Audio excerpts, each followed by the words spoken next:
나만의 건강이 아닌 우리 모두의 건강을 생각하는 방송. 더 건강한 대한민국을 꿈꾸는 개념 방송. 들리는 신문 히포크라테스.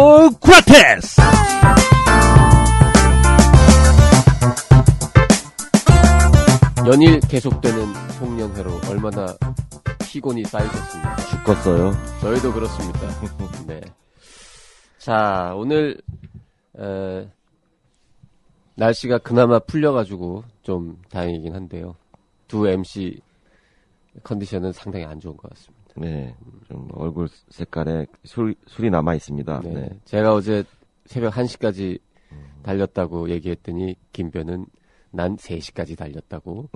이 무슨 자랑도 아니고 말이야 지금. 힘듭니다. 네. 안녕하세요. 인사도 안 하고 지금. 네, 숙취가 아직 안 풀려가지고요. 네, 저 청년에서 편집주간 박쌤 박재영입니다.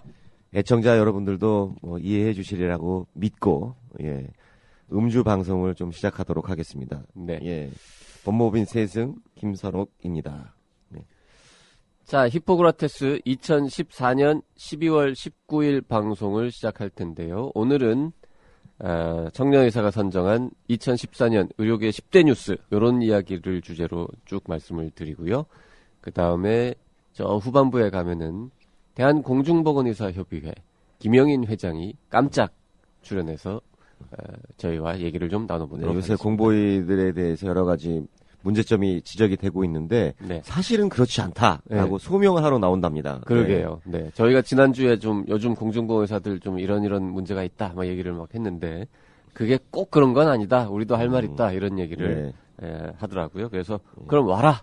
우리 와서 변명의 기회를 주기로 했습니다. 뭐 변명이 될지 아니면 정말 그 해명이 될지 그러네요. 네. 들어보도록 하고요. 잠시 후에 다시 시작하겠습니다. 모두가 환자 제일주의를 외치는 시대.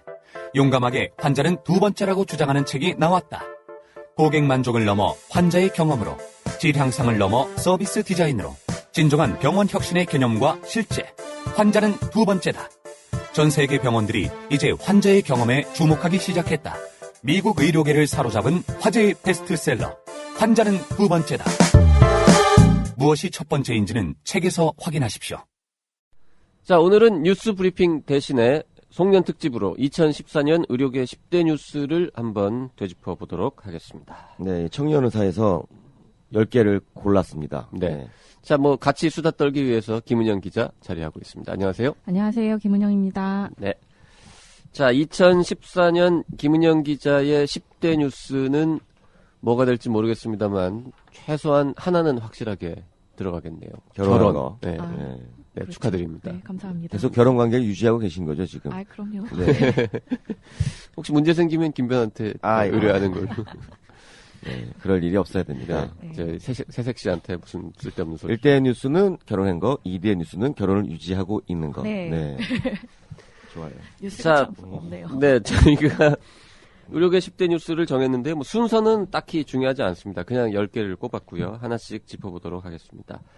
자, 맨 먼저 14년 만에 다시 거리로 나선 의사들, 그리고 의협 106년 역사상 최초의 회장 탄핵.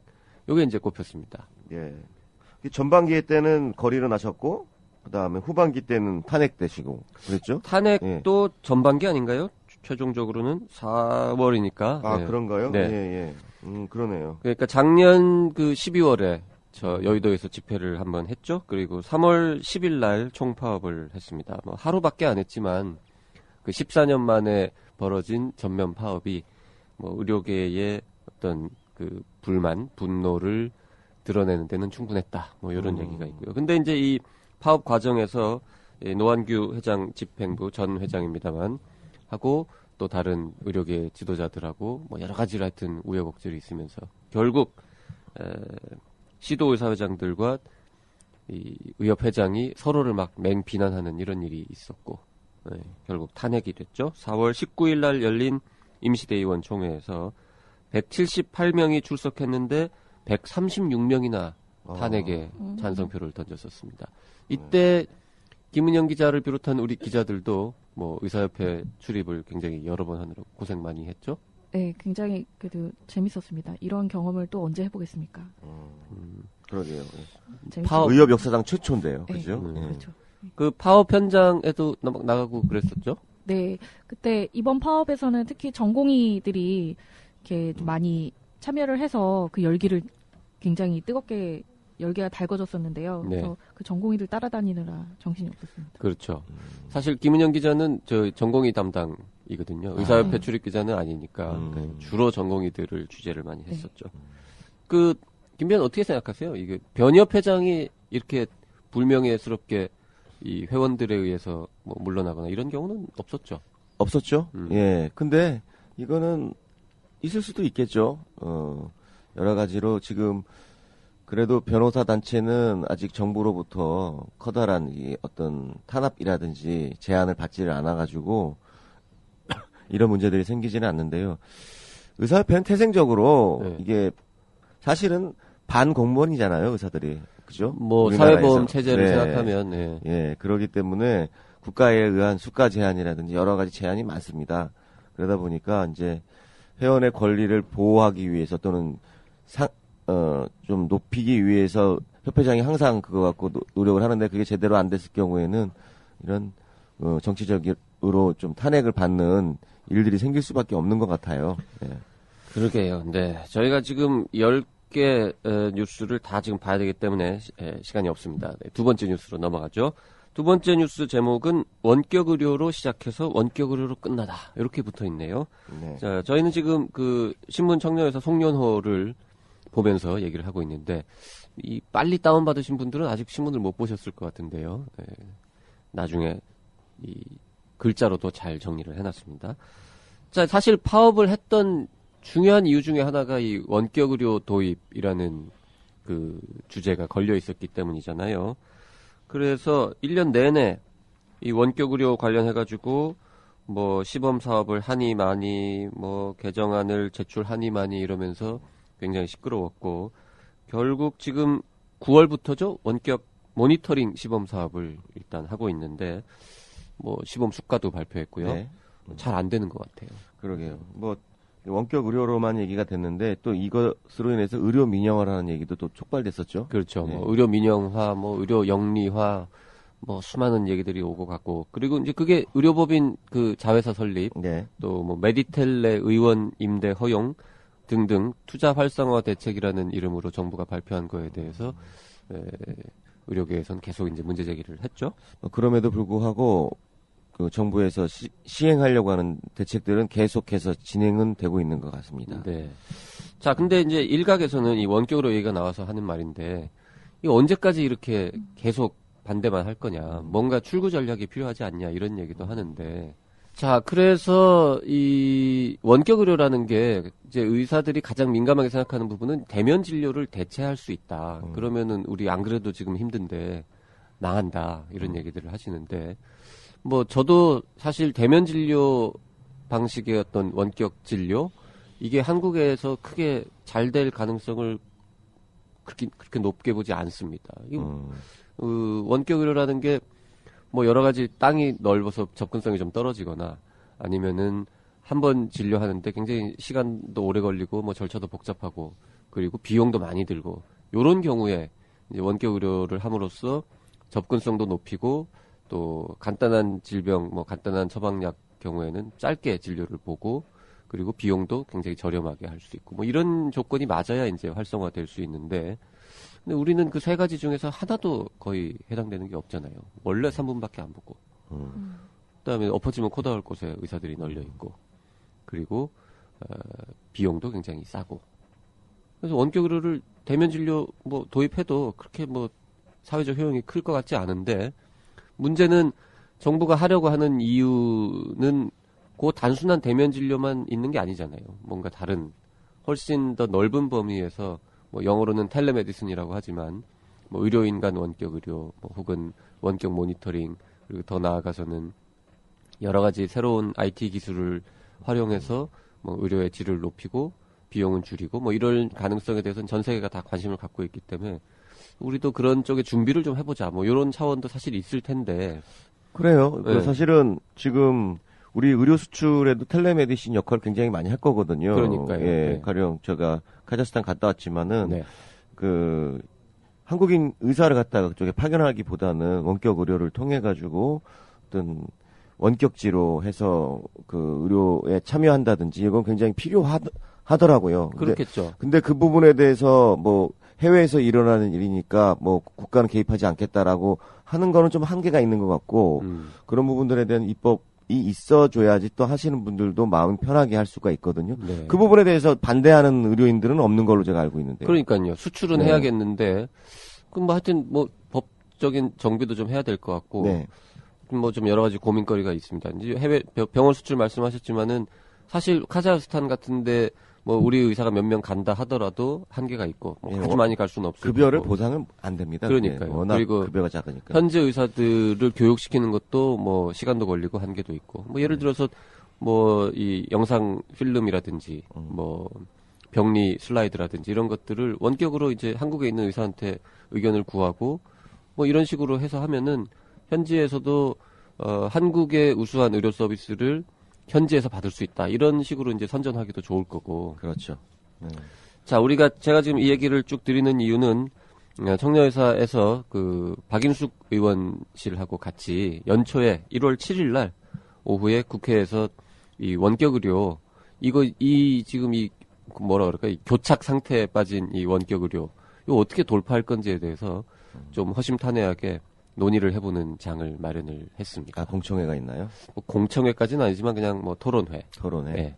그래서 의사협회, 병원협회, 뭐 정부 관계자 쭉 모시고 서로 이제 요즘 대화도 거의 안 하잖아요. 그래서 오랜만에 좀 모여서 일단 각자 입장을 좀 얘기하고 청년회사가 논의의 장을. 예, 논의의 소통의- 장을 일단 예, 논의의 장을. 뭐 특별히 원격 의료를 찬성하고 반대하고 이런 걸 떠나서 일단 서로 좀 대화 좀 합시다. 이래갖고 뭐가 되겠습니까라는 차원으로 다 초청들을 했는데 다들 안 나오실라 그러는 거예요. 그러니까 어렵게. 대화의 어떤 계기를 마련하는 건 좋았는데 네. 주제 자체가 또 다들 좀 약간 무거운 주제네요. 그러니까요. 네. 그래서 뭐 의원실들도 다 이게 부담스러워하고 또 복지부나 의협, 병협 다 부담스러워하고 그래서 저희가 이제 다들 그렇게 부담스럽다고 얘기를 안 하면 어떻게 하겠느냐. 일단 만나서 얘기나 좀 해봅시다라고 초청을 해가지고요. 결국 성사가 됐습니다. 최근에. 아, 예. 그래서 1월 7일 날 오후에 한 3시간 정도 토론회를 좀 해보려고 합니다. 그 내용은 나중에 또 신년에 다시 전해드리도록 하고요. 예, 다음으로 뭐 선택 진료비, 상급 병실료 개선 병원들 안절부절하고 있다. 네. 이런 내용인데요. 자, 8월부터 선택 진료비가 그리고 9월부터는 상급 병실료가 개편이 됐죠. 네. 그러면서 이게 이제 3대 비급여 뭐 제도 개선 방안 중에 하나로 추진이 된 건데 병원들이 직격탄을 맞은 거죠. 뭐 아시다시피 요 부분에서 이게 특진, 선택 진료에서 생기던 수입, 또 상급 병실에서 생기던 수입이 굉장히 큰 부분을 차지했는데 그게 이제 상당히 줄어들게 됐다라는 거죠. 근데 재밌는 거는 정부에서 이 제도 개편으로 인해서 병원들이 손해를 보게 하지는 않겠다. 네. 마치 우리 99년도에 의약분업 실시로 의료기관이 손해보는 일은 없도록 하겠다라고 했던 것처럼 똑같죠. 예, 네. 똑같이 약속을 했습니다. 근데 의료기관들은 이제 안 믿었고 똑같이 예전처럼. 근데 뚜껑을 열어보니까 그 소위 빅5 병원은 그렇게 큰 손해가 아닌 것 같은데 그렇죠. 예. 나머지 대학병원 그리고 또 중소병원. 네. 전문병원 이런 데들은 상당히 손실이 큰 것으로 지금 얘기가 네. 되고 있잖아요. 어떻게 될 것 같아요, 이거? 앞으로 더 확대한다는 얘기도 있고 한데. 뭐 그건 방향성이기 때문에 뭐 박근혜 정부 때 정책 노선이잖아요. 네. 뭐 이걸 갖다가 다시 돌이키는 거는 거의 없더라고요. 이 역대 정권 보면은 방향성을 갖다가 뭐 폐기하거나 돌이키지는 않더라고요. 그렇죠. 쭉 나갈 것 같고. 선택 진료비나 네. 상급 병실료가 예전처럼 다시 돌아갈 가능성은 없죠, 일단. 네. 그 보전책으로 어떤 고난도 수술 네. 이런 부분들에 대해서 수가를 좀 높여주긴 했는데 거기에 또 해당되지 않는 분들은 그 과들은 굉장히 좀 손해를 보고 있는 상황인 것 같고. 네. 네, 그렇습니다. 자, 뭐 이게 지금 일선 병원들은 그래서 내년에는 지금 그 일반 병상 비중을 70%로 또 더 늘려야 되잖아요. 네. 그래가지고 다인실을 막 늘리려고 리모델링하고 막 2인실을 어떻게 좀 4인실로 바꿔볼 수 없을까? 그리고 침대를 하나 더 넣어볼까? 뭐 공간이 부족하죠. 뭐 이렇게 뭐 벽을 그러면 새로 헐고 뭐 고쳐야 되나? 이러고 다들 고민들을 많이 하시더라고요. 자, 그리고 지금 이게 이제 결국 외과 아까 지금 고난도 수술 뭐 말씀하셨으니까 그 외과 쪽이나 이쪽에 좀 상대적으로 보전을 해주고 내과는 상대적으로 손해를 보는 그렇죠. 이런 구조가 됐잖아요. 네. 이게 전공이 이 인턴들의 이 레지던트 지원 과정에 그대로 영향을 주는 그렇죠. 거죠. 뭐 뒤에서 발표하겠지만은. 그래가지고 네. 내과가 이제 사상 완전히- 최초로 미달된 거. 요것도 이제 10대 뉴스의 그렇습니다. 하나로 지금 예, 뽑혔습니다. 다 영향이 있죠. 네. 내과가 전국 평균 경쟁률이 이번에 0.92대 1이었습니다. 내과는 뭐 아시다시피 미달이란 얘기죠. 그렇죠. 미달이죠.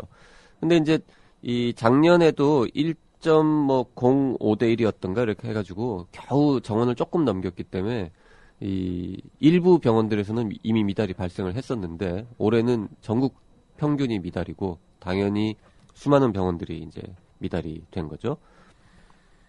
이게 내과는 누가 뭐라고 해도 메이저 중에 메이저이고 뭐 의료의 꽃이라고도 하고 그 정말 이 중환자들을 살려내야 하는 사람들인데 내과가 이렇게 네, 몰락을 했습니다. 뭐 많은 분들이 걱정하고 또 충격도 받고 하시죠. 과거 자료를 보면요. 2005년에는 전국 내과 지원율이 159%, 즉 전국 평균이 1.6대 1 정도 됐단 말이죠. 근데 이게 한 10년간 꾸준히 쭉 내려와가지고 올해 이제 처음으로 미달이 됐습니다. 그래서 뭐 이 원격 의료라든지 이 선택 진료비, 뭐 상급 진료, 병실료 개선 이게 이것만 영향을 미쳤다라고 보기는 좀 어렵습니다만은 확실히 영향을 준 것 같기는 해요. 네.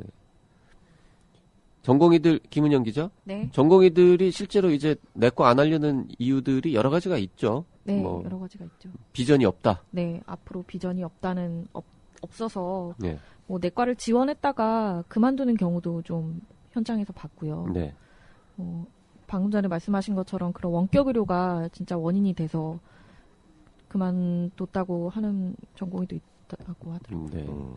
그 게다가 이제 이 제일 힘들고 또 배워야 될 4년 것도 예, 많고요. 배워야 할 게 네. 4년 만에 못 끝내고 요새 다 뭐 거의 루틴으로 뭐 1년 아니면 2년씩 펠로우를 또 하니까 네. 왜 우리만 비전도 없는데 수련을 6년이나 받을 필요가 있느냐? 딴 과로 가버린다라는 거죠. 뭐 그래서 그 내과의 그 전공의들한테 어떤 좀 돈이 되는 수술 어떤 그 내시경이라든지 이런 것들을 계속 가르쳐 주겠다. 뭐 이제 네. 그런 얘기들도 나오는데 그러니까요. 미봉책이죠, 뭐 네. 사실은. 네. 그러니까 지금 4년 전문의를 따도 내시경 같은 거를 잘 못한다는 거죠. 그렇죠. 4년 동안 해볼 기회가 별로 없으니까. 그래서 뭐 소화기 내과 펠로우를 해야만 되는데 그래서 이제 와서 그 4년 안에 4년만 마치면 내시경 같은 건 다 잘할 수 있도록 우리가 잘 가르쳐 보겠다라고 얘기는 하는데 역시 또 이 젊은 의사들은 에이 뭐 안 믿는. 그렇죠. 네.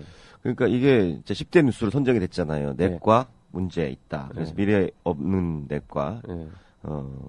자, 이게 다 영향을 미치는 것 같습니다. 제도의 정책 이런 것들이 영향을 미치게 되고 정부는 이 부분에 대한 어떤 개선책을 갖고 있나요? 지금 뚜렷한 없는 것 같아요. 내과 네. 살리기를 위한 정부 정책은 제가 볼 때는 없고 예전에 흉부외과가 좀 문제가 있어가지고 여러 가지 수가를 인상해준다든지 또 무슨 재정적 지원을 해준다든지 막 이런 식의 어떤 정책적 변화는 있었는데 내과의 부분에 대해서는 아직 정부에서 심각함을 지금 알고 계시지는 못한 것 같습니다. 네, 정부는 뭐 아직 대책이 없는 것 같고요. 이제 대한내과 학회 이런 쪽에서는 그 우리 전에 언제 말씀드린 것 같은데 호스피탈리스트 네. 네, 입원 환자만 전문으로 보는 병원 뭐라 그러죠? 이거 우리 말로는 뭐 입원 전담 전문의. 입원 전담 전문의. 예. 요 제도를 좀 어떻게 해가지고 내과 의사들의 일자리도 늘리고 그 다음에 입원 환자 케어의 수준도 좀 높여보자 이 얘기를 이제 하고 있죠. 아, 그러니까 그거는 병원의 어떤 내과 전공의들이 없어짐으로 인해서 네. 미달됨으로 인해서 그 부족 부분을 갖다가 메꿔주겠다는 측면이 더 강한 거 아닌가요? 뭐 그 부분도 없지는 않지만 네. 근본적으로 이게 병원들이 커지고 네. 일이 많아지면서 우리 다 알잖아요. 이렇게 입원하면은 하루에 이렇게 뭐 두어 번 회진 돌 때 빼고는 의사가 거의 이렇게 그렇죠. 관리를 잘 안 하잖아요. 근데 이 전통적으로 입원 환자 모든 환자가 다 그렇습니다만 환자는 의사가 가장 여러 번 자주 가서 만져보고 얘기해보고 하는 게 제일 중요하다라고 그렇죠. 하거든요. 이제 예. 그런 게 환자하고 의사가 만나는 시간이 너무 짧다라는 거죠. 그래서 그걸 좀 그게 짧아지니까 검사를 더 많이 하는 뭐 이런 식으로 자꾸 흘러가니까 그럼 입원 전담 전문의 네. 이 주로 내과 계열인가요? 주로 내과 계열이 그렇죠. 하는 거죠. 예. 그래서 이제 뭐 미국에서 요즘 굉장히 점점 늘어나고 있는 제도인데 예. 요거를 좀 활성화해보자 이런 얘기는 있습니다만은 아직까지 그거는 그냥 학회 이야기고 예. 정부도 뭐 필요성은 인정한다 요 정도 반응이기 때문에 어떻게 될지 논의가 모르겠어요. 이제 열리게 됐다는 정도의 측면에서 의미가 있는 것 같고요. 근데 좀 심각한 게요. 지금 올해 뭐 충북대병원 국립대학교 병원 아닙니까? 네. 네. 충북에서 제일 좋은 병원 중에 하나고 정원 5명인데 1명도 안 지원했어요. 내과에. 한림대 춘천성심병원 정원 4명인데 내과 지원자가 1명도 없습니다. 즉 이렇게 되면은 그다음 그 이제 올해 1년 차하고 2년 차로 올라가는 사람들이 얼마나 내년에 또 힘들겠어요. 그러네요. 그러면 정말 더 힘들어지고 뭐 그만둘 수도 있고 그런 모습을 보고 나면 계속 내년도에 악화가 되겠네요. 또 네. 아무도 지원 안 하고 이런 일이 벌어지면 진짜 큰일인 거거든요. 빨리 뭘 좀 대책이 필요할 것 같습니다. 그러게 뭐 이 내과는 기본 과목이잖아요. 그래서 그걸 그러니까요. 없앨 수도 없고. 네. 네, 문제입니다. 그럼 그렇게 되면 맥이 끊길 수도 있나요? 자칫? 아니 뭐 설마 완전히 끊기게 하겠습니까만은 예. 뭐 숫자가 줄어들고 그 다음에 숫자가 줄어드는 것뿐만 아니라 이 뭐 표현이 좀 이상합니다만 이 우수한 인재들이 내과를 덜 가겠죠. 그럼 이제 상대적으로 좀 성적이 안 되거나 뭐 그런 사람들이 할 수 없이 내과를 선택하게 되면 그러면 진짜 의사들은 다 얘기해요. 모든 전문가 과목 의사 중에 누가 제일 똑똑해야 되느냐? 그러면 농담 반 진담 반으로 내과가 제일 똑똑해야지. 내과 의사가 멍청하면 환자가 죽잖아. 뭐 이런 얘기를 이제 하는데 우수한 인재를 내과로 끌어오는 것도 실패가 된다는 거죠. 숫자만 채우면 뭐 하냐는 거죠. 훌륭한 의사들이 있어야 되는데 그런 문제도 있을 거예요. 지금 내과 원로들은 상당히 지금 정말 어이없어 하고 계실 어이없어 할 겁니다. 것 같네요. 예. 자, 뭐 같은 맥락에서 또 다른 뉴스가 이제 전공의 수련 환경 개선 방안이 시행됐다. 그리고 그럼에도 불구하고 현장의 변화는 별로 없다. 요것도 이제 10대 뉴스로 선정이 됐습니다. 그래도 이 뭐 전공의들이 과연 이게 근로자냐 아니면 그냥 공부하는 사람이냐 이거 갖고 의논이 많이 됐었는데 일단 정책 기조는 근로자다. 예. 라는 측면을 많이 강조하는 상황인 것 같아요. 네, 근로자라는 측면이 워낙 간과돼 있었기 때문에 그렇죠. 이제는 근로자의 측면도 좀 같이 고려하자. 뭐 요 정도 톤인 거죠. 네. 피교육자 신분도 여전히 인정은 되지만 근데 어쨌든 80시간 근무로 지금 이제 단계적으로 시작을 했는데 안 지켜지는 경우가 많죠. 네, 현장에서는 아직도 뭐 80시간 이상 일하는 것도 되게 당연하고요. 네. 이거를 이제 좀 감추기 위해서 거짓 당직 표를 작성하는 경우도 많다고 합니다. 그 전공의 협의회가 설문조사를 했었잖아요. 1,600여 명을 대상으로. 네.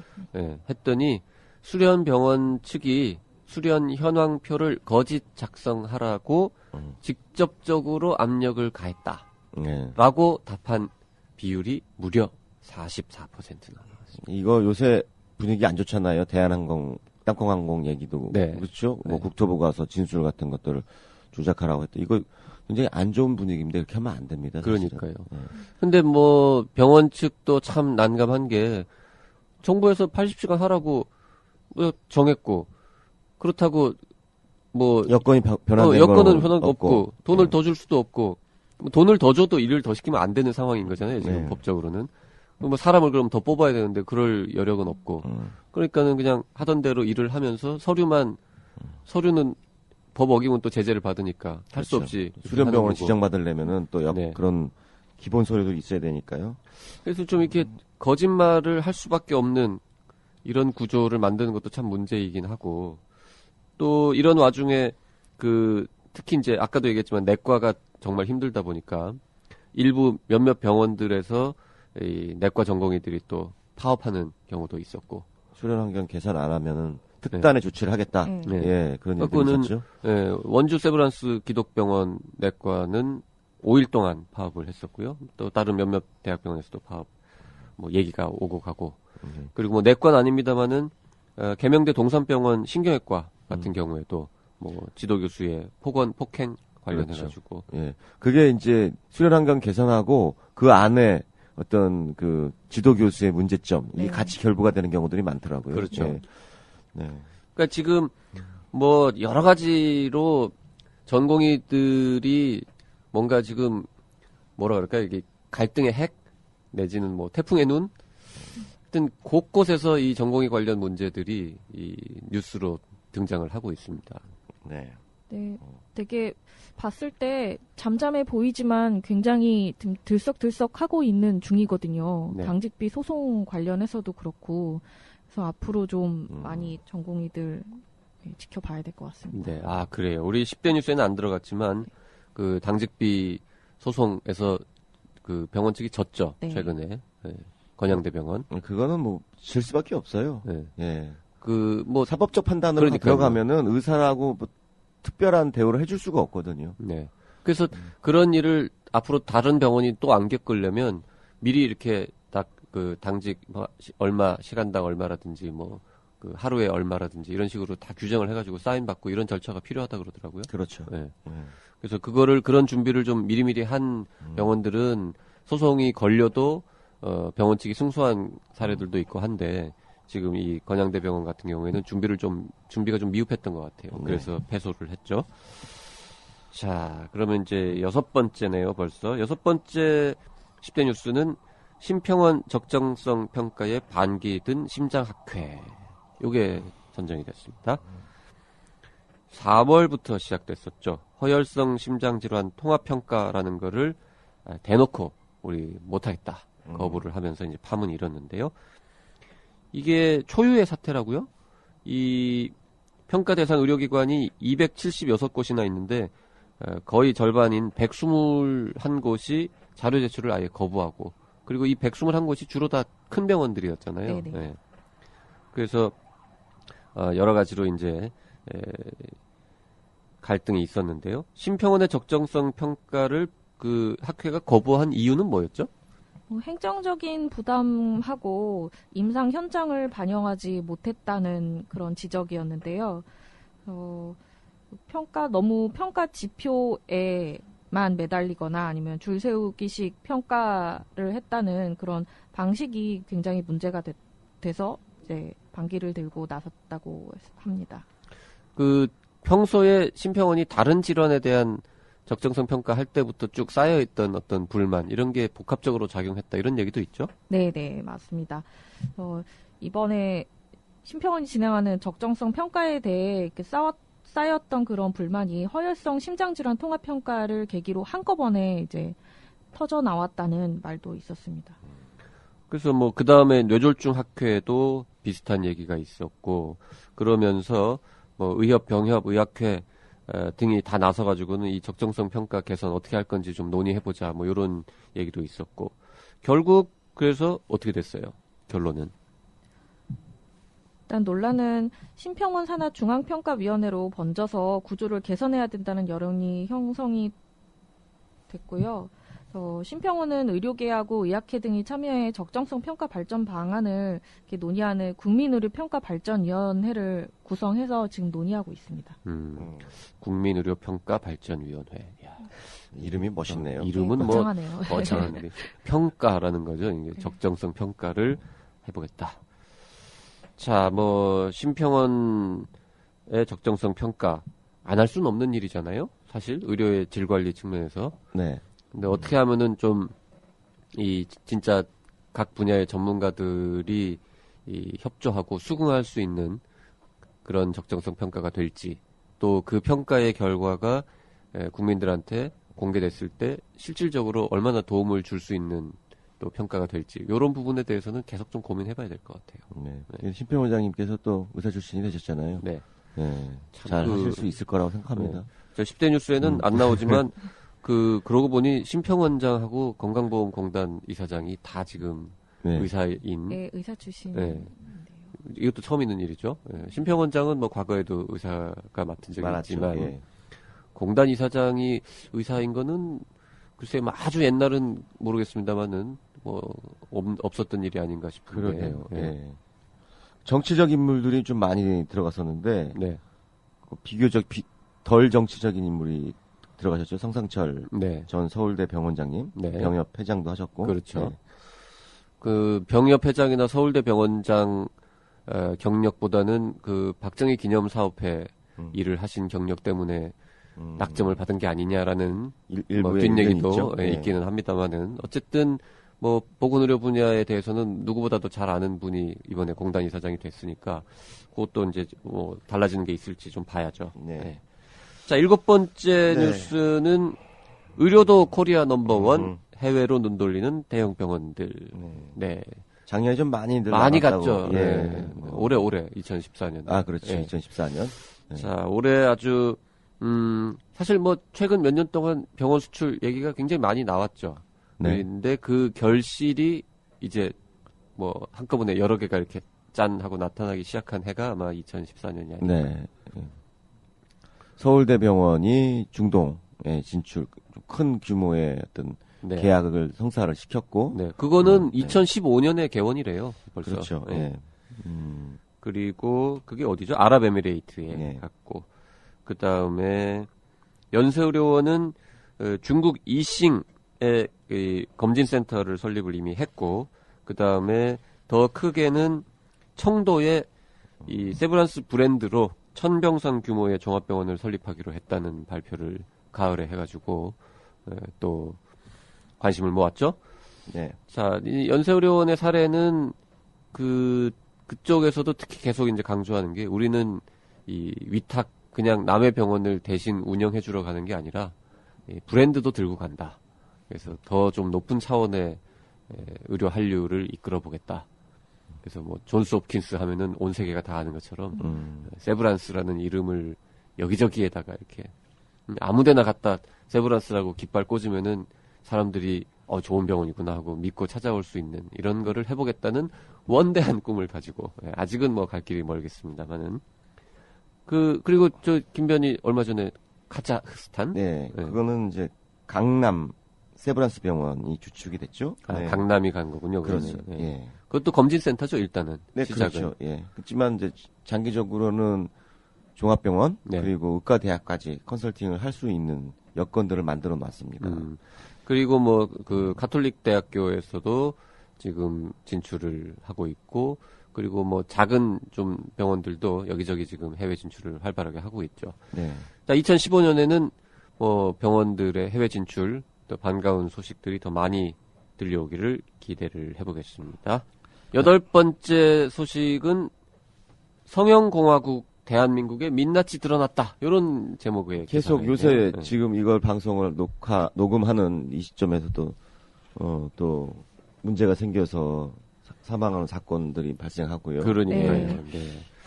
자, 성형외과의 민낯 참 뭐 여러 가지가 있었죠. 일단 유령 의사, 네, 섀도우 닥터. 섀도우 닥터에 네. 관한 논란이 한참 동안 있었고요. 네. 그 다음에 불법 뭐 의료 광고 이런 얘기들도 있었고 또 비전문의하고 네. 한다. 그래서 네. 비전문의들을 이 성형을 못하게 해야 된다. 이런 얘기들도 있었죠. 네. 하여튼 뭐 거의 뭐 한 달에 한 번 뭐 잊을만 하면은 수시로 이렇게 성형 수술 받다가 사망하는 환자들의 사례가 자꾸 보도가 자꾸 되고 보도되죠. 예. 그럴 때마다 이게 지금 성형 공장 뭐 그다음에 너무 막 여러 명을 네. 연달아서 하는 문제. 최근에 그 성형 외과 병원 내에서도 계속 규모가 큰 대형 성형병원하고 네. 개원이 조그만 예, 성형외과. 그 둘 사이 갈등도 굉장히 많은 것 같습니다. 네, 그럴 것 같아요. 네. 자, 뭐 하여튼 의사협회에서도 뭐 불법 광고에 대해서 모니터링을 하겠다. 그리고 성형외과 의사회에서도 이런 유령 의사 이런 여러 가지 문제들 이런 것들은 좀 바로잡기 위해서 자정 노력을 하겠다. 예. 예, 자신들의 치부를 막 스스로 드러내면서 그렇죠. 얘기를 많이 기자회견도 했는데 했었죠. 그렇죠. 예. 예. 그 벌써 4월 달이었습니다. 네. 그거는. 그게 이제 올해 2014년 말까지 일단 계도 기간을 두고 다음 해부터는 이제 고발을 하겠다라고 했으니까 네. 내년 2015년 벽두부터 또 성형외과 내부적인 어떤 그 법적 움직임이 있을 것 같습니다. 그럴 가능성도 예. 있겠네요. 네. 복지부도 뭐 실태 조사를 지금 추진하고 있으니까요. 정부가 나서기 전에 전문가들이 알아서 좀 자정 이런 거 좀 했으면 좋겠습니다. 예. 자, 9번째 뉴스는 불법 온상이 돼버린 의료 생협 사정의 칼 들이우나라는 제목인데요. 자, 이거 원래는 참 건전하고 소박하게 시작했던 것이 의료생활협동조합인데 언제였죠? 법이 바뀐 게 2010년에 이 법이 바뀐 이후에 너무 많은 의료생협들이 사실상의 사무장 병원들이 의료생협이라는 이름으로 생기는 바람에 지금 문제가 되고 있는 거죠. 이미 그거 공단하고 보건복지부 그다음에 사법기관들이 대대적인 실태조사를 했는데 조사한 의료생협 61개소 중에서 59개소가 부당청구 등 불법을 저지르고 있고 또 이들 중 49개소는 사무장병원이었다. 아주 충격적인 내용이었죠. 예. 그러니까 이게 물론 이제 그 랜덤으로 조사를 한 건 아니고 여기 약간 의심스럽다라는 그렇죠. 좀 네. 냄새가 나는 곳들을 골라서 61개소를 조사를 해봤더니 딱 2개만 정상적인 생협이고 59개, 59개소는 부당 청구를 하고 있었고 그 59곳 중에서 49곳은 확실한 사무장 병원이었다. 이러니까 당연히 그 사무장 병원들이 돈 벌려고 성형 피부 관리 이런 쪽으로도 막 하고 이러면서 뭐 인터넷에 광고도 하고 조합원도 막 1,000원만 내면 지금 가입시켜 드릴게요. 청년의사에서 잠입 취재를 했었죠. 그러니까요. 예, 그랬더니 역시 굉장히 공격적인 그 마케팅도 하고 네. 돈벌이 목적으로 하고 조합원들이 중요한 게 아니라 돈이 중요한 그런 생협 운영 실태가 발각이 됐었습니다. 네. 그래서 어쨌든 그 11월 21일인가요? 그때 국민건강보험법이 좀 개정이 되면서 네. 사무장 병원으로 적발되면 이제 즉시 그 급여 진료비가 안 나가게 됐잖아요. 네, 중단하고 네. 예, 그게 경찰에서 통보가 된다든지 그러면은 바로 정지시키죠. 네. 그러게요. 지금 현재 한 400개 정도 지금 난립해 있는 것으로 파악이 되고 있는데 더 망가지기 전에 빨리 좀 정부가 나서가지고 요 사무장 병원을 그 의료 생협에 탈을 쓴 사무장 병원들을 좀 정리를 좀 해주세요. 그래요. 의료 민영화 반대다 어떤다, 영리병원은 안 된다, 막 이렇게 얘기하면서 사실은 의료 생협이 실질적으로 영리병원이거든요. 이렇게 되면은 네. 조합원들로 구성돼 있고, 그러니까요. 돈만 이렇게 배당을 안 해줄다 뿐이지, 예. 또 비의료인들이 위주가 돼가지고 의료기관이 개설되는 거니까요. 네. 자, 그리고 10번째는 세월호 참사부터 에볼라 바이러스까지 이 시험대에 오른 국가 위기 대응 시스템 이런 제목으로 저희가 뽑았는데요. 사실 세월호 참사는 딱히 이게 보건의료계 뉴스라고 보기는 어렵습니다만은 그 과정에서 여러 가지로 이제 의료 분야의 대응 시스템이 얼마나 허술한지도 굉장히 잘 드러났었고 그 다음에 하반기에는 이제 에볼라 바이러스 네. 우리 파견 네. 문제로 또 시끄러웠고. 네. 세월호 때는 좀 정신과적 영역에서 많이 좀 논의가 됐었죠. 많은 정신과 의사들이 네. 자원봉사 형태로도 많이 가서 그렇죠. 외상 후 스트레스 장애 네. 이런 것들. 일들을 많이 하셨죠. 고생 많이 하셨습니다. 그리고 그 에볼라 같은 경우에는 저희가 누가 갈까? 네. 지원자가 있을까라고 했는데도 예상외로 예상외로 많이 지원하셨더라고요. 그러게요. 역시. 네. 그리고 최근에 어떤 군의관이 네. 군의관을 만났는데 얘기하더라고요. 자기도 지원했었다고. 자기 가고 싶어서 평소에도 그런 봉사활동 많이 하던 친구라서 가려고 지원을 했는데 지원자가 너무 많아서 그 장기 복무하는 군의관. 네. 지금 제가 말씀드린 그 사람은 이제 3년 의무 복무하는 네. 사람이었는데 의무 복무하는 사람들은 아무도 안 뽑혔대요. 원래 직업적으로 지금 군에 장기 복무하는 군의관들로만 채워졌다라는 거죠, 지원자가.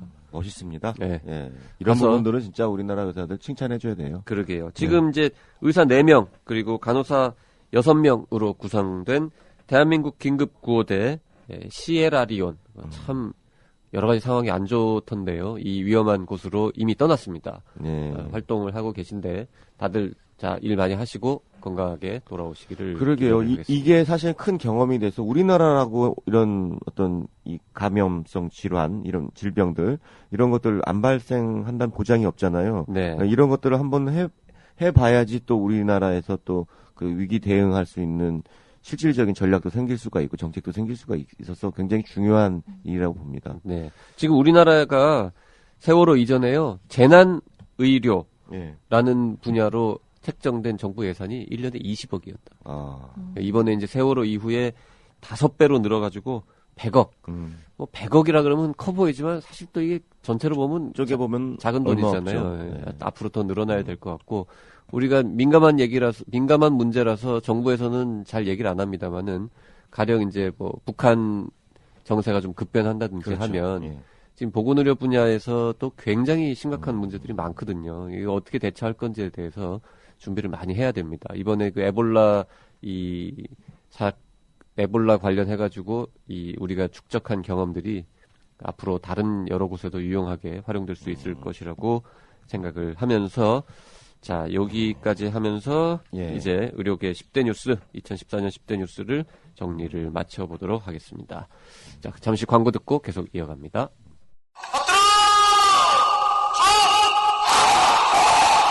꽃보다 할배, 꽃보다 누나, 꽃보다 청춘에 이어 드디어 나왔다. 꽃보다 군인. 전직 군의관 형님들이 알려주는 안전한 군대 생활. 군대 간다, 건강하자. 꽃보다 군인. 엄마와 여친이 챙겨주는 꽃보다 소중한 청춘들의 입대 필수품. 꽃보다 군인. 엄마가 무심하거나 여친이 없으면 본인이 직접 사도 됩니다.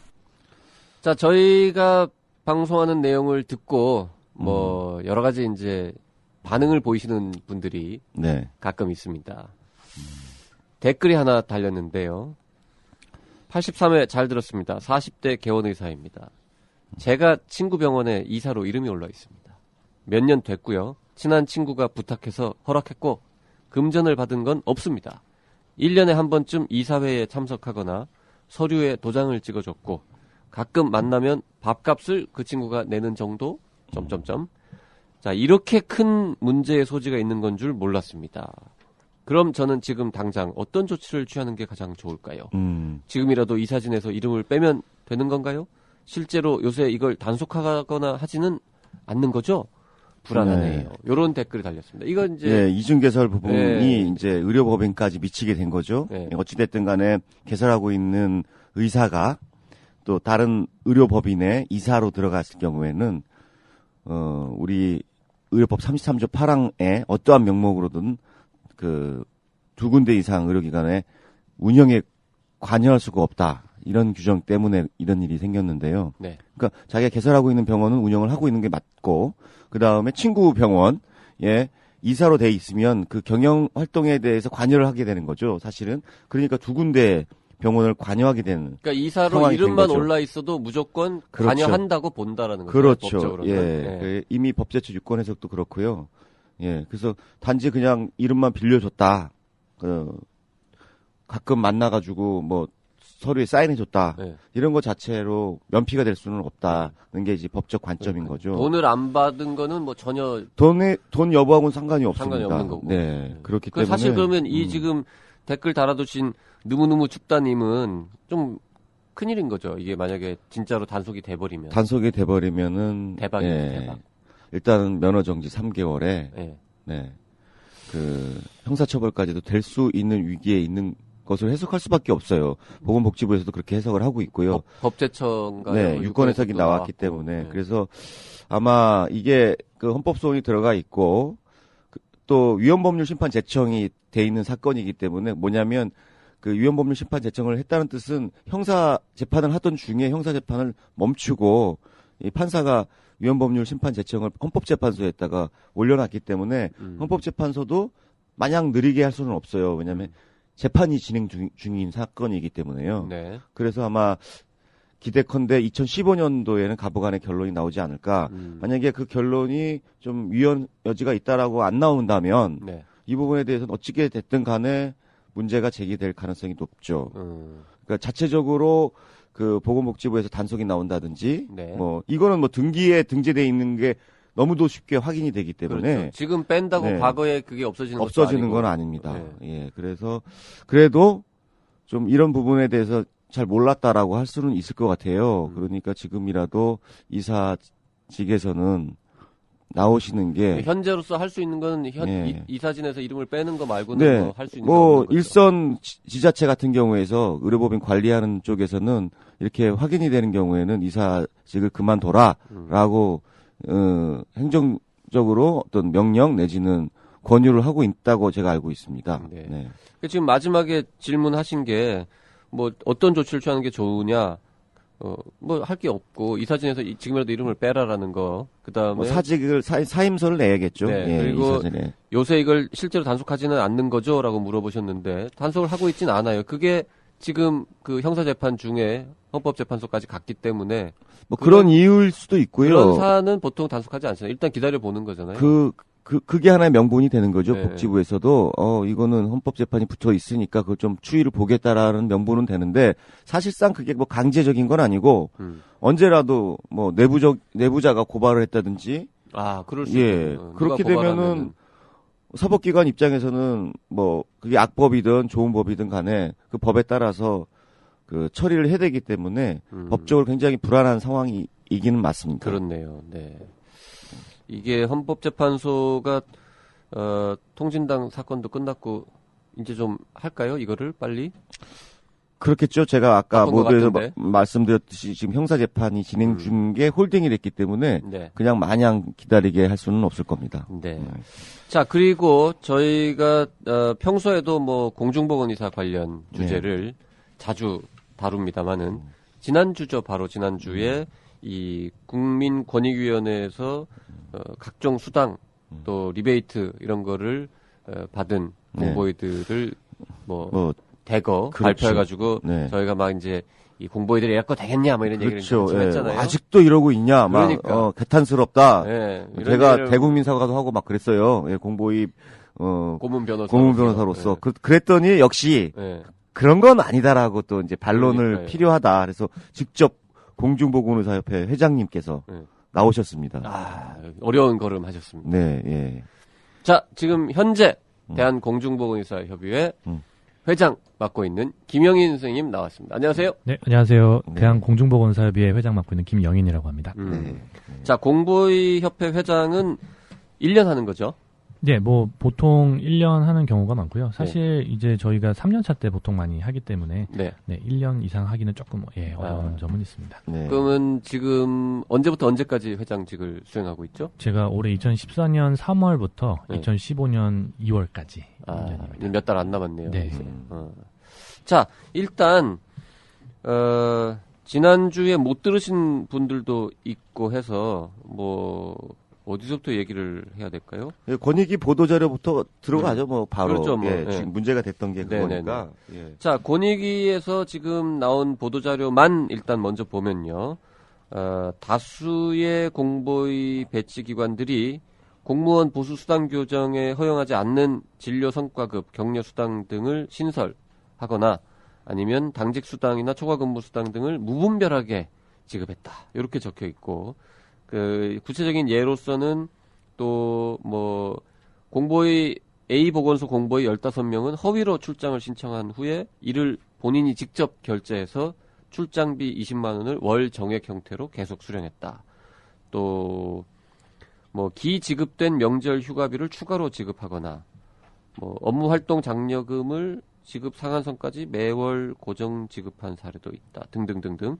그래가지고요. 결론이 부당하게 지급된 금액이 적게는 200만 원, 많게는 3,600만 원, 그리고 연간 급여가 3,800만 원에서 많게는 8,300만 원 받은 공보위도 네. 있더라. 네, 공보위가 요게, 진짜 네. 일반 의사보다 낫다. 막 이렇게 네. 얘기했죠. 그리고 뭐 계속 많아요. 뭐 이렇게 치과 스님 중에는 의치 보철 치료를 하고 받은 970만 원을 자기가 챙겼다가 걸린 경우도 있고, 또 다른 보건소 공보위는 특정 의약품 구매 처방 대가로 3천만 원, 4,600만 원 리베이트를 받았다. 또 저희가 지난주에 가장 크게 욕했던 이 사건, 또 다른 사건은 의료 급여 수급권자 50명의 명의를 도용해서 허위 처방전을 대량으로 발행해서 의약품 도매상으로부터 1억 5천만 원을 받았다. 네. 요런 얘기들을 이제 쭉 얘기를 했었습니다. 자, 여기까지 이제 들었는데, 자, 대공협 회장께서 네. 일단 우리도 할 말이 있다라고 나오셨으니까 그렇죠. 일단 우리가 들어볼게요. 예, 나와주신 게 정말 고맙죠. 일단 왜냐하면 고맙습니다. 예. 이걸 가지고 언론중재위원회 가서 네. 우리가 잘못했다라고 네. 얘기했었으면 저희 법정에 끌려갈 뻔했어요. 그러니까요. 네. 야, 네. 대한공중보건의사 협의회 회장이 응. 대공협 고문 변호사를 언론중재위원회에 네, 아주 제소하는. 초유의 사태가 발생할 네. 뻔했습니다. 야. 네. 고맙습니다. 네, 하여튼 네. 거기 안 가고 중재위원회나 아, 오늘 법정에 안 뭐 가고 상황 봐서 또 결정을 할 것 같은데 또. 예. 자, 이제 우리 말 그만할게요. 예. 이제. 자, 김영현 회장이 말씀을 좀 해보세요. 어떻게 된 건지. 네. 일단 그 권익위원회, 이제 국민권익위원회라고 이제 고충 부패 방지, 뭐 행정심판, 제도 개선 요런 업무를 하는 이제 국가기관인데요. 이제 보도자료를 이제 12월 16일에 낸 거 아까 말씀해주신 내용들이 이제 보도자료 나갔고, 그러다 보니까 이제 일간지에서 사실 생각보다 이 내용을 많이 다루다 보니까 이제 뭐 공보위 선생님들께서도 되게 많이 접하시고, 또 뭐 사실 저희 공중보건의사들이 일간지에 뉴스가 나는 경우에 상당수가 뭐 요런 비슷한 내용이긴 했었습니다. 근데 요번 이제 그 권익에서 낸 보도자료를 저도 좀 이제 보고 또 이제 사실관계를 좀 확인을 하다 보니까 이게 과연 이 지금 권익에서 낸 내용들이 그러니까 진짜 지금 현재 상황인 것이냐에 대한 부분에는 조금 이제 의문점이 있었습니다. 왜냐면 뭐 저희 공중보건의사 협의회에서도 뭐 지난 뭐 4, 5년간 이제 아르바이트, 불법 아르바이트, 네. 이제 리베이트 관련해서 뭐 당연히 해서는 안 되는 일이고 이제 불법 사항이다. 뭐 이제 작년까지는 이제 뭐 그거 관련해서 이제 뭐 개선하겠다. 뭐 이런 이제 뭐 성명서나 아니면은 뭐 기자회견 같은 것도 있었고요. 올해 같은 경우 저희는 사실 이 부분 불법인 부분은 너무 당연히 불법이기 때문에 저희가 뭐 안 한다라는 의견을 표명하는 게 너무 웃기는 부분인 거죠. 그렇죠. 네, 그래서 저희는 당연히 이거는 뭐 안 되는 내용이고 저희도 이제 뭐 사실 저희 이제 김선욱 변호사님께서도 저희 신규 공중보건의사 대상으로 공청회를 할 때 매년 오셔서 제일 메인으로 하시는 부분이 그런 불법 행위에 대한 부분들입니다. 그래서 불법 행위를 했을 때 뭐 어떤 식으로 처분을 받고 또 이제 그게 복지부에서 이제 나온 그 공중보건의사 제도 운영 지침상의 행정 처분인지 또는 이제 실제적인 사법 처리 부분까지 상세하게 설명을 해주시기 때문에 저희가 파악하기로는 상당 부분 개선이 되는 부분인 걸로 알고 있고요. 또 요번에 이 권익위 보도를 보시고 사실 많은 선생님들께서 저희 협회로 항의를 하셨습니다. 그러니까 권익위에서 좀 약간 편향된 일부 공중보건의사의 불법 행위를 마치 전체 집단이 그런 것처럼 약간 좀 보도를 낸 게 아니냐에 대한 부분이 있었고요. 뭐 그거를 네. 권익위로 항의해야지 왜 대공협으로. 그래서 이제 저희가 권익위에도 실제로 한번 제가 담당하시는 이제 실제 조사를 나가셨던 분하고 통화도 해봤었는데 뭐 그 통화 내용 또 이제 저희가 구체적으로 좀 확인을 해본 결과 조금은 이제 오해 소지가 있는 부분들이 있었습니다. 그래서 아까 뭐 지적하셨던 부분들 중에서 이제 아마 그 부분이 좀 많이 좀 충격을 받으신 분들이 있는 것 같아요. 월급이 3,800에서 8,300만 원이다. 연봉이. 네, 연봉이. 그럼 네. 이제 연봉이 이제 네. 그렇다는 내용이었었는데요. 사실 지금 저희 전체 공중보건의사가 배치된 기관 수가 1,738개 기관입니다. 다양하네요. 1,700여 개라고요. 네, 1,700여 개고요.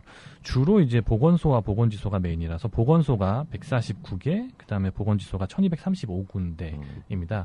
그러니까 전체 저희 의과 공중보건의사, 치과 한의과 선생님도 계시니까요. 네. 그러니까 2,400명 중에서 지금 거의 상당 부분 선생님들이 지역보건의료기관, 그러니까 보건소나 보건지소 또는 이제 보건소의 기능을 좀 겸하고 있는 보건의료원까지 배치가 제일 되고 있고요. 그런 분들이 2,400명 중에 그러면 한 1,400명 정도 되는 거네요. 네, 대략? 대략 보시면 한 1,600명까지. 1,600명. 네, 보건소는 이제 한 두세 명 배치가 되어 있는 경우가 있기 때문에 네네. 거의 뭐 한 1,800명까지도 보시면 될 것 같습니다. 1,800명. 그럼 네. 나머지 600명이 이제 뭐 기타 병원. 뭐 병원선이나 뭐 네. 이동진료반, 교정시설, 뭐 이제 그런 뭐 국가보건기관 이런 쪽에 주로 있고요. 네. 뭐 국공립의료기관이라 그래서 저희가 보통 알고 있는 지방의료원에 네. 또 이제 한 30명 정도 선생님들이 근무를 하고 계십니다. 그러면은 우리가 흔히 이제 얘기하는 네네. 민간 병원에 근무하는 공보위는 지금 현재는 몇 명 정도 됩니까? 사실 지금도 있긴 한데요. 네, 그러니까 좀 줄었죠, 옛날보다. 많이 줄었고요. 예. 뭐 자연스럽게 공보위 선생님들이 줄다 보니까 이제 민간병원에 많이 줄었는데요. 지금 유일하게 남아있는 그 민간병원이라는 카테고리가 그 이제 지역에서 응급의료 지정 병원으로 지정이 되거나 아니면 응급의료 취약지 병원이라 그래서 네. 이제 그쪽 응급실을 뭐 관내에서 거의 유일한 응급의료 기관인데 이제 의사를 수급하기가 좀 어려운 곳을 이제 응급의료 이제 관리과에서 또 지정을 해서 이제 하는 병원들이 있습니다. 그쪽에 뭐 한 공보위 선생님들이 뭐 한 200여 분, 100여 분 정도 근무하시고요. 그래서 청년의사에서도 사실 이번에 그 아직 민간의료원에 이제 민간 병원에 근무하는 공보위 선생님들 이제 지적을 해주신 사항이 있었는데 그 선생님들은 뭐 대부분 그런 병원에 계신다고 보면 됩니다.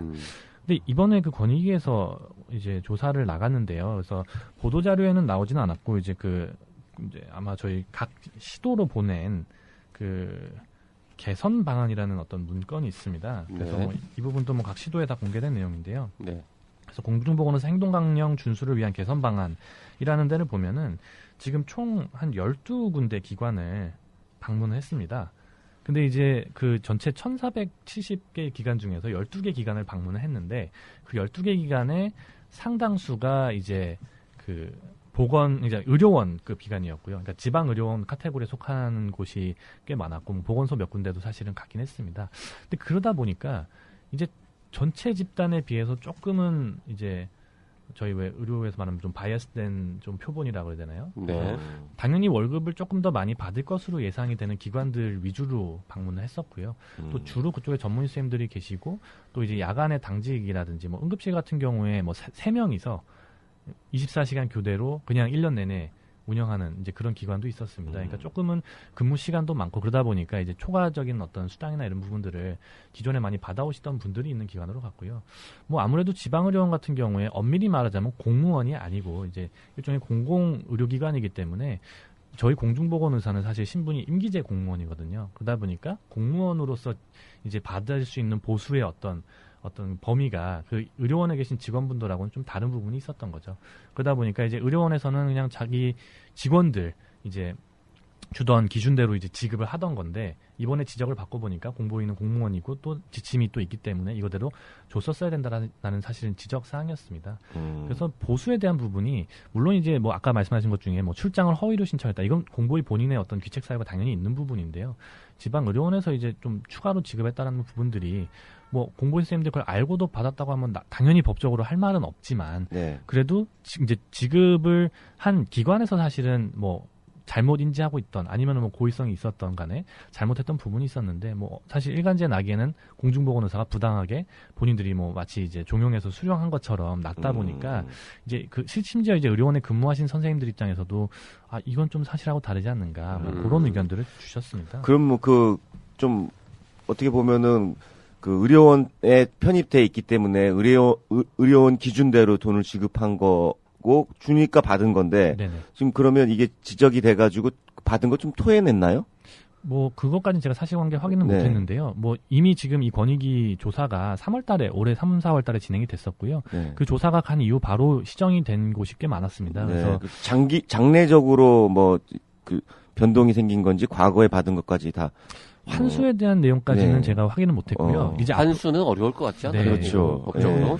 사실 또 이제 권익위에서 이제 그 주체가 과연 누구냐, 이제 권익위에서 그거를 과연 이제 환수를 하게 할 수 있는 주체인가에 대한 부분이 조금은 애매해서 이제 관련 기관에 이제 권고를 했기 때문에 네. 그럼 뭐 이게 침소봉대라는 말이 이 경우에 맞는 그럴 얘기로 수도 있을 보이는 것 거죠. 같습니다. 예. 그러니까 일단 지금 김영인 회장이 한 얘기의 핵심은 두 가지인 것 같아요. 여기까지만 들은 바로는 일단 그 전체 공보회 중에서 아주 일부에 해당되는 사례다. 그리고 그 사례도 병원 측에서 당직비 같은 거를 줄 때, 그러니까 지금 그 일반 뭐라 그래요? 그 본봉에 해당하는 거는 정해진 규정대로 줬을 거 아니에요. 네, 맞습니다. 예. 근데 이제 초과 근무 응급실 당직 서고 뭐 밤샌 거에 대한 그 수당을 줄 때 그때는 일반 다른 직원들이 밤샜을 때에 주는 액수만큼을 줬더니 그게 이제 커졌다. 네. 이런 거잖아요. 그리고 실제로 지금 이 김영희 회장이 갖고 온 자료를 보면 이게 이제 국가권익위원회에서 만든 자료인데요. 아까 얘기했던 8,300만 원 연봉 받았다는 그분의 실제 사례를 보니까 그분의 그 대위 사모봉 정상적인 법에 규정된 급여가 4,730만 원 정도 됩니다. 그리고 추가로 지급돼서 이제 부당 지급이라고 규정되어 있는 게 3,600만 원이에요. 3,600만 원. 한 달에 300만 원. 한 달에 300만 원이면은 요즘 이제 이 실제 의료원 근무하는 의사들의 급여 수준을 제가 정확하게는 모릅니다만은 한 달에 한 열흘 정도 혹은 한 8일 정도 응급실 당직을 밤에 꼴딱 서면 아마 요 정도 나올 거예요. 하루에 하룻밤을 한 12시간을 꼬박 응급실을 잠 안 자고 지킨다 그러면 또 민간병원에서는 뭐 한 5, 60만 원 뭐 이렇게 지금 책정되는 걸로 알고 있는데 특히 지방으로 갈수록 더 가격이 높아지죠. 올라가죠. 네. 네. 근데 그거를 예를 들어서 한 30만 원 정도로 좀 낮춰서 책정한다 하더라도 10번 당직 서면 300만 원 당직비가 나오는 거거든요. 그러니까 이게 그런 그럼 상황일 당직을 것이다라는 거지. 그럼 지금. 권익위 얘기는 당직은 세우되 돈은 주지 마라 이런 뜻인가요? 아니지 권익위는 네. 당직을 세워도 돈을 받을 수 없으니까 공보위들은 알아서 당직을 서지 마라 이 뜻으로 해석해야 되는 거 아니에요? 사실 이게 그때 당시에 이제 3, 4월에 지적됐을 당시에도 이게 네. 좀 말이 많았는데요. 뭐냐면은 과연 지금 현재 그 규정상 줄 수 있는 돈을 주면서 네. 그러면 그런 당직들을 무리하게 시키는 거는 또 가능한 얘기인 거냐. 그렇죠. 그게 좀 중요한 네, 포인트예요. 그리고 네. 또 과연 이제 병원 입장에서 이거를 주고 싶어서 준 거냐 아니면 공보위들이 뭐 강요해서 받은 거냐. 근데 거꾸로 따지면은 병원 입장에서는 이제 일반 의사 선생님들을 고용하는 게 어렵고 예를 들면 또 고용했을 때 비용이 많다 보니까 예를 들어서 뭐 100% 줄 거를 네. 50한테만 공보를 줘도 공보위는 하니까 네. 50을 준 거였는데 이제 그렇죠. 그 50을 그럼 불법이니까 주지 마라라고 했던 네. 거고요. 그러다 보니까 일부 의료원에서는 공보위 선생님들이 이게 수당을 만약에 안 주겠다고 하면 본인들도 그냥 주 40시간 근무만 그렇죠. 주 하겠다. 40시간만 하면 되는 거죠. 네, 근데 그렇게 하겠다고 했더니 이제 그런 부분에 있어서 뭐 이제 뭐 이제 그쪽 이제 의료원하고 마찰이 생겨버린 거죠. 그러니까 의료원 쪽에서는 공보위 선생님들이 또 그렇게 FM 40시간 근무를 하니까 말 그대로 그 수입이 줄어들어 버리는 상황이 된 거죠. 그렇겠죠. 네, 그리고 뭐 응급실 진료나 아니면은 뭐 입원율이 떨어져다 찌다 보니까 네. 이제 수익이 또 감소하게 되고 그러다 보니까 갈등의 골만 깊어지고. 그러니까 이제 저희도 그 당시에도 조금 이제 의아했던 거는 그렇다면 이제 병원은 또 병원대로 운영을 해야 되는 상황이고 또 이제 그쪽 병원들이 뭐 예를 들면은 서울 한복판에 위치한 어떤 뭐 영리병원도 아니고 공공성을 띈 병원이거든요. 근데 가뜩이나 요즘 뭐 재정 뭐 적자가 심하고 이렇게 얘기를 하는데 뭐 이렇게 조사를 한번 딱 하고 가니까 공보위들은 근무율 확 떨어지고 또 거꾸로 말해서 기관에서도 어떻게 하나 공보위들 뭐 예를 들면은 문제가 됐던 게 그거였거든요. 그러니까 예를 들면 성과급여 같은 걸 줬던 거죠. 그러니까 이제 외래 진료를 많이 보면 그거에 대한 추가적인 성과급을 줬는데 사실상 저희가 법적으로 받을 수 있는 내용은 아니었기 때문에 그러니까 의료원 측에서도 성과급을 줘서라도 이렇게 수익을 좀 창출을 하고 싶은데 못 준다 그러니까 답답하고 그러니까 이제 화풀이는 거꾸로 공보위한테 되게 되고 좀 이런 복잡한 상황이 그 어떻게 하는 게 제일 좋을까요? 김변은 어떻게 생각해요? 이거 지금 40시간 근무만 하고 그냥 지역에 의료 공백이 생기든 말든 그거는 의료원들이 알아서 해야 된다라는 주장도 가능할 테고 아니면은 아예 어차피 지역의 의료 인력이 부족한 건 사실이니까 그리고 공중보건 의사들이라는 게 그 병원에서 근무하는 사람들이고 하니까 그냥 좀 수당 일반 그 시장 가격보다는 좀 훨씬 낮더라도 아예 이렇게 요 정도까지는 공보위가 추가 근무를 하면은 줄 수 있다라고 규정을 좀 만들어서 뭐 양성화한다든지. 사실상 지금 제도상으로 네. 그게 불가능한 상황은 또 아닙니다. 그러니까 저희가 이제 공중보건 양성화가 네, 양성화가 이미 지금 열려 있는 상황이고요. 그러니까 네. 어떤 부분이냐면은 저희 그 공중보건의사 제도 운영 지침이라는 거가 저희의 보수나 이제 복무에 관한 거를 이제 담당을 하는 이제 네. 어떤 부분인데요. 뭐 어차피 복지부에 다 공개가 되어 있다 보니까. 네네. 네, 여기 보시면은 저희가 이제 본봉이라는 게 있고요. 수당으로 받을 수 있는 것 중에 업무활동 장려금이라는 게 있습니다. 그러니까 이게 저희가 본봉 같은 경우에는 이제 군인 그 월급에 준해서 이제 뭐 저희가 중위부터 시작해서 대위 호봉을 이제 바탕으로 받게 되고요. 수당이라는 거가 이제 그 80만 원에서 160만 원을 지급을 할 수 있게 돼 있는 이제 진료 장려금이었던 게 이제 업무활동 장려금으로 바뀌었습니다. 네. 근데 이 부분이 이제 본인 이제 사실 상한선이라는 거가 160만 원이라는 게 존재는 하는데요. 네. 그 부분이 사실상 지금 열려 있습니다. 이제 무슨 말이냐면은 업무가 아까 말씀하신 대로 지나치게 과중해서 예를 들면 일주일에 뭐 40시간이 아니라 막 160시간을 근무를 한다. 100시간 진짜로 그런 사례들이 있는데 일주일에 160시간이요? 네. 그러니까 그게 그러니까 뭐 160시간 인턴 내지던 전공도 네. 아니고 거의 뭐 병원에서 살다시피 하는 네. 케이스에는 그렇다고 이제 인력이 부족하기 때문에 또 병원에 의사가 필요하긴 하고 그러다 보니까 업무의 어떤 과중한 것 또 초과 근무 특히 초과 근무에 대한 부분인데요. 초과 근무를 하는 어떤 여부에 따라서는 상한선 이상도 지급할 수 있다. 단 이제 기관의 예산 범위 내에서 지급해라라는 게 지금 현재 운영 지침의 입장입니다. 그러면 그 네. 말만 들으면 현재 이 8,300만 원 지급한 것도 그냥 괜찮은 거 아니에요? 법적인 문제는 없는 거죠. 근데 이제 문제가 네. 이제 그거를 업무활동 장려금이라는 명목으로 주면 되는데 네. 그게 아니라 뭐 온갖 이름을 갖다 붙인 거죠. 뭐 초과 수당이니 아니면은 뭐 이제 무슨 뭐 성과급이니 그래요? 그리고 사실 지침상에 이거를 만약에 수당이 큰 게 있으면 큰 수당으로 몰아서 줘야 되는 거죠.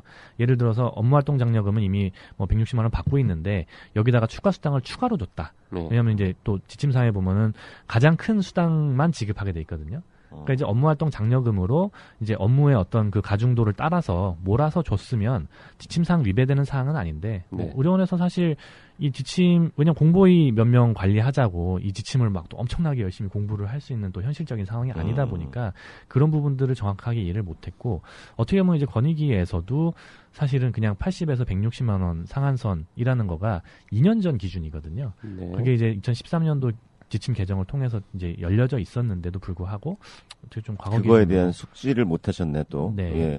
예. 예. 근본적으로 그 공중보건의사는 계약직 국가공무원이잖아요. 그러니까 계약에 따라서 뭐 여러 가지 그 보수라든지 복리후생 이런 것들이 정해질 수가 있는 거죠. 그러니까 그거는 실제로 파견돼서 근무하는 기관하고의 계약에 따라서 조금 변동이 있을 수 있다는 부분을 좀 권익위원회에서 좀 간과한 게 아닌가 싶습니다. 네. 근데 뭐 저희도 한 가지 인지하는 사실은 그러니까 이런 의료원에서 근무하시는 선생님들이 전체 뭐 한 지금 10%가 안 되는 상황인데요. 그러니까 다른 공보위 선생님들도 깜짝 놀라신 거죠. 왜냐하면은 일반 보건지소나 보건소에 근무하시는 선생님들은 그 원래 자기 본봉에다가 이제 그 업무활동 장려금 거의 대부분은 최소치를 받으세요. 그냥 네. 80만 원을 받는데 그거를 합치면은 연봉이 그러니까 뭐 한 뭐 3천만 원을 넘을 수가 없거든요. 네. 근데 여기서는 마치 최소가 3,800만 원이 최소인 것처럼 했다 보니까 사실 거의 90% 공보위생들이 한 3천만 원도 안 되는데 왜 3,800만 원부터 월급이 이렇게 나왔지? 그러니까 왜냐면 또 일반 상대적 박탈감이 생겼겠다. 그리고 이제 일반 국민들이 보시기에는 아 공보위는 뭐 적어도 3천 월 연봉 4천은 받는구나 이렇게 생각을 하시다 보니까 뭐 이 부분도 사실은 이제 권익위 쪽에다가 항의를 했더니만 이제 뭐 그거는 이제 일반 기자들이 마음대로 쓴 거기 때문에 본인들이 책임질 수는 없다. 그 뭐 진짜 그 우리 회장 결혼하셨잖아요. 네네. 그 부인 되는 분이 아니 뭐 사실 나한테 얘기한 거는 3천 정도도 안 된다 그러더니 그렇죠. 이렇게 많이 그러니까 가 나머지 돈은 어땠어? 이제 이렇게 되는 거죠. 그러니까 제가 이제 가정에서 오해를 받을 수 있는 오해를 그런 받을 수가 상황이고. 있고 부모님한테 손 벌렸다가 야 니네 뭐 보니까 뭐 8천까지도 받을 수 있는데 나한테 사기치냐 뭐 이렇게 얘기들을 들을 수가 있는 거고. 야, 일반 공보위도 8,300 받는데 회장은 뭐 한 1억 넘게 받는 거 아니냐 그러니까 이런 뭐, 얘기 할 네. 수 있죠. 그러니까 사실상 저도 이 3천만 원이 안 되는 상황이다 보니까 네. 보통 그러면 보건지소에 근무하는 대다수의 평범한 공중보건의사는 요즘 실제 받는 연봉이 세전에 얼마쯤 됩니까? 저희가 세전까지는 그러니까 이제 공공기관이다 그러니까 뭐냐 국가보건기관이다 보니까 다 네. 세우 저희 그럼 실수령액이 얼마나 실수령액이 200만 원 언저리라고 보시면 됩니다. 대부분이 그렇습니다. 대부분은 네, 실제로 전문의 선생님들은 조금 더 뭐 예를 들면 그 네. 호봉 산정이 다르기 때문에 네. 조금 더 받을 수는 있어도 크게 차이는 안 납니다. 네. 그러면 일반인은 뭐 200만 원 네, 그 정도. 정도고요. 그리고 전문의는 한 뭐 200, 한 뭐 30만 원? 뭐 네. 그 정도 조금 차이 나잖아요. 그렇죠. 예. 근데 뭐 사실 저희가 이 부분이 뭐 예전에 과거에 아르바이트가 문제가 됐을 때 일간지에서도 막 연락이 왔던 적이 있습니다. 그래서 저희가 그렇게 말씀을 드렸어요. 그러니까 사실은 뭐 저희 공중보건사 선생님들 중에 대부분 나이가 이제 30 중반 뭐 아니면 일반인 같은 경우에 20대 후반. 아무리 젊어도 20대 후반이죠. 네. 예. 근데 이제 가정이 있는 분들도 있는데 뭐 아기를 키우시는 분도 알겠지만 월 200만 원 가지고 처자식을 이제 부양한다는 것 자체가 사실 현실적으로 뭐 가능하다면야 가능하지만 뭐 어려운 거는 사실입니다. 그래서 일부 선생님들이 이제 그런 정말 생계 때문에 뭐 아르바이트를 하시는 경우도 있다. 정도만 제가 얘기를 했는데도 불구하고 이제 뭐 그 기사 난 거에 댓글들을 보면 군인인데 200만 원 받는 거면 많은 거 아니냐. 이게 사실 일반 여론이다 보니까 사실상 저희도 뭐 그 부분에 있어서는 사실 좀 조심스러운 입장입니다. 그렇죠. 그렇죠. 네. 이 국민권익위원회 이분도 병장 제대했을 거예요, 아마. 그래서 나는 뭐 몇만 원 받고 했는데 공보위들 돈 이렇게 많이 받아도 되겠느냐라는 좀 바이어스된 생각을 갖고 계실 수밖에 없는데 그러면 다 병으로 보내야 되냐? 그래서 뭐 DMZ 보내고 뭐 자기 전문이 있는데 또 그러면 또 그건 또 안 된다고 하잖아요. 또 보건의료 취약지구에서는 분명히 필요한 존재들이고요. 네. 예. 사실 이게 굉장히 괴리감이 저희는 이제 저희 입장 중간에서 되게 괴리감을 느끼는 거가 공보위 배치 시즌이 되면 각 시도에서 공보위를 한 명이라도 더 받아가려고 정말 굉장한 로비전이 벌어지죠. 굉장한 예. 이제 뭐 온갖 이유들이 다 동원됩니다. 뭐 지난 방송에서 그 청양 보건의료원 네. 건도 마찬가지인데요. 네네. 우리가 필요한 과가 있기 때문에 그 과를 달라라는 요구가 사실 정말 상당합니다. 그리고 실제적으로도 공보위 숫자가 지금 감소를 하는 추세이기 때문에 뭐 그런 부분에 있어서 막 지역에서의 어떤 수요는 굉장히 높습니다. 근데 문제는 거꾸로 말해서 공보위의 뭐 처우라든지 아니면은 뭐 이런 저희의 뭐 일반적인 언론에서 비춰지는 어떤 이런 시각들은 사실 또 공보위는 나쁜 집단처럼 이제 비춰지는 경우들이 많다 보니까 이게 조금은 네, 괴리감이 있고요. 뭐 특히 지역에서 조금 어려운 부분이 저희가 사실 법적으로는 국가 공무원으로 되어 있긴 합니다. 네. 근데 또 애매하게 또 지방에 가서 또 지방자치단체에 속해 있고 지방자치단체에서 또 수당까지 받게 되는 상황이거든요. 그러다 보니까 국가공무원이지만 지방공무원 성격도 끼고 있어서 지방에서는 얘네들은 국가공무원이니까 뭐 중앙정부, 중앙부처 뭐 복지부에서 알아서 해야 되는 거 아니냐. 또 거꾸로 말해서 이제 굴러온 돌인 거죠. 지역에서 이게 잘 이제 계시던 분들이 나름 또 전문가라는 타이틀을 가지고 외부에서 왔다가 또 본방 가니까 저희가 전문가로서 의견을 내기도 좀 어려운 상황이고요. 또 거꾸로 말해서 뭔가를 요구했을 때 말 그대로 이제 우리 식구가 아니라는 어떤 인식들이 좀 있어서 좀 어려운 측면이 있습니다. 자, 그러면 어쨌든 이 급여와 관련해가지고는 뭐 여러 가지 논란은 있을지언정 뭐 이해했어요. 네네. 그러면 그거 말고 네네. 우리가 지난주에 방송하면서 막 흥분했던 이유 중에 하나가 이 허위 청구 진짜 무슨 그 50명 명단을 가지고 네네. 장난을 쳤다든지 그거를 좀 차근차근 설명을 디베이트 드리자면 예. 이게 참 이게 그 보도 자료는 공개된 거지 잘 보시면 알겠지만 기간이 명시되어 있는 거는 대부분 최근이고요. 기간이 명시되어 있지 않은 건들이 있습니다. 예를 들면은 사실 50명 이거 굉장히 당연히 문제거든요. 네. 근데 이게 과연 언제 발생한 사건이냐 네. 따지고 저희가 이제 팩트를 봤더니만 2010년도에 철원에서 발생했던 사건입니다. 그때 당시에도 굉장히 매스컴에서 그렇죠. 예. 네, 문제가 됐었고요. 아, 그 사건이에요. 네, 그걸 맞습니다. 지금 새로 쓴 거예요. 그러니까 울고 먹기를 한 거죠. 그렇죠. 어찌 보면은. 그러니까 50명의 명의 도용 해가지고 1억 5천만 원을 이 편취라 그래야 되죠. 이거를 네네. 한 거는 사실인데 네. 그 한 명 공보위가 하여튼 좀 이상한 나쁜 사람이 하나 있었고 네네. 2010년에 밝혀졌던 사건인데 이번에 마치 울고 먹기. 최근에 네. 발생한 왜냐면은 일간지 기자들 입장에서는 뭐 명시가 안 돼 있으니까 당연히 네. 그렇죠. 뭐 최근에 그냥 또 당연히 최근에, 적발된 네. 사건이라고. 그러니까 또 이제 우리 그거는- 기자도 그렇게 네. 썼을걸요 아마. 네. 그래서 저희는 이제 뭐 3천만 원, 4,600만 원 그 전에 건도 있는데 요 이건 건으로 언제 거예요? 저희가 검색을 정말 많이 해봤는데요. 예. 거의 최근 거에는 안 뜨고요. 제가 이거를 권익위에 물어보면 되잖아요. 이건 언제? 그거는 비공개라고 합니다. 왜냐하면 권익위 자체가 이런 어떤 조사 같은 걸 할 때 공정성을 기하기 위해서 어떤 그런 해당 정보를 연도 알려주는 것도 안 된대요. 안 알려주시더라고요. 근데 저희가 지금 요거에 대한 어떤 백그라운드를 좀 조사를 해보니까 2008년도 건 그때 뭐 동아제약 네. 건인 걸로 지금 파악을 하고 있고요. 아. 그러니까 권익위는 안 그렇죠. 알려줬지만 열심히 탐문을 해보니까 아마도 2008년 사건인 것 같다. 네. 물론 그렇다고 최근에 공보위가 리베이트 받은 사건이 없느냐? 물론 있긴 있습니다. 네. 그러니까 이제 권익위 쪽에서 그렇게 얘기하시더라고요. 그럼 너네가 최근에는 없느냐? 최근에 또 있다. 라고 얘기를 하시는데 그러니까 저희 입장에서는 사실 어떻게 보면은 1억 5천 아니면 뭐 오시면 명의 도용 그다음에 이 치과 왜 그 975만 원 있잖아요. 요것도 2008년에서 2011년도 사이에 요것도 옛날 벌어진 거예요. 일이었습니다. 그러니까 이제 그때 당시만 하더라도 이제 한창 리베이트 쌍벌제가 도입되던 시기고 네. 이제 뭐 그렇다고 해서 그 행위가 정당화되는 건 당연히 아니지만 그 후에 많은 협회의 어떤 일종의 뭐 자정 노력, 자정 노력도 있었고 그다음에 뭐 사실 자정이라는 것도 저는 표현이 조금 애매한 게 불법 행위를 불법이라고 얘기하는 게 과연 자정인가 그냥 맞는 걸 맞다고 얘기하고 그거에 대한 저희가 이제 인식 개선을 하는 측면인데 그런 걸 사실 저희가 근 한 4, 5년간 열심히 해왔었고, 사실 저희 그 김선옥 변호사님께서 저희 그 대공협의 자문 이제 변호사로 활동하시기 시작한 시점이 딱 일치합니다. 그래서 그때부터 뭐 저희 공청회 때마다 오셔가지고 그 그런- 공보이들의 리베이트 안 받기 문화는 김선욱이 만든 거다. 사실상 굉장히 큰 기여를 하셨습니다. 왜냐면 저희 그 신규 공청회라고요. 그 새로 이제 어떻게 이런 얘기하면 김변이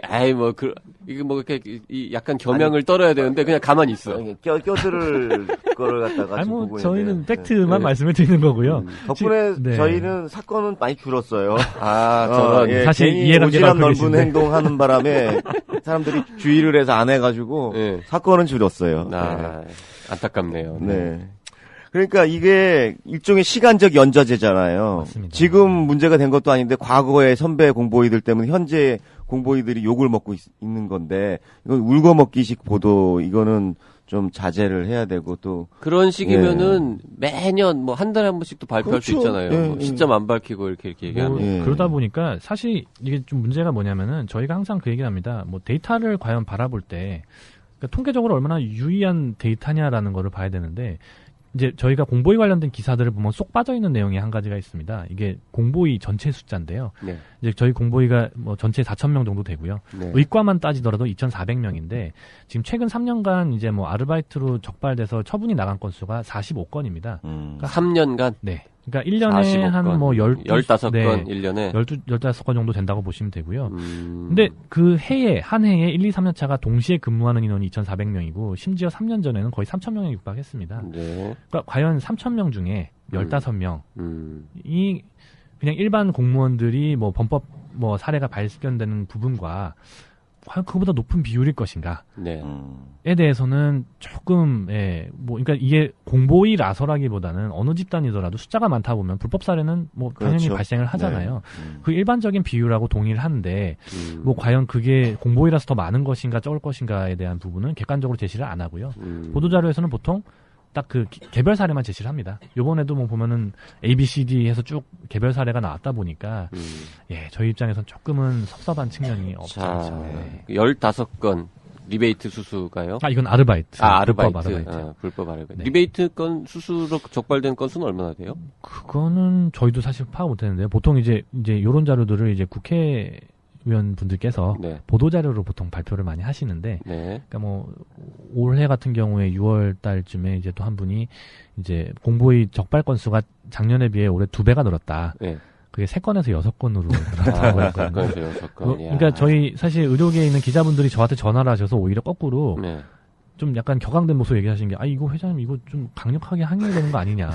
2배가 늘었죠. 2배로 늘었다. 2배로 늘은 거가 맞긴 하지만. 한 명에서 3명 되면 3배로 는 거죠. 그렇죠. 예. 그러니까 전체 공보위 숫자가 뭐 4,000명이 넘는데 또 이런 거를 그렇게 볼 수 있겠느냐에 대한 부분도 있습니다. 보통 그 사회 구성원들에서 5%는 좀 문제가 있다고 하잖아요. 네, 지금 4,000명이면 5%면 뭐 한 200명? 아니 아까 20명? 3,000명 네. 중에 15명이 불법 아르바이트로 걸렸다라고 얘기했는데 제가 지금 계산해 보니까 200명 중에 1명이잖아요. 그러니까 0.5%입니다. 네, 맞습니다. 네.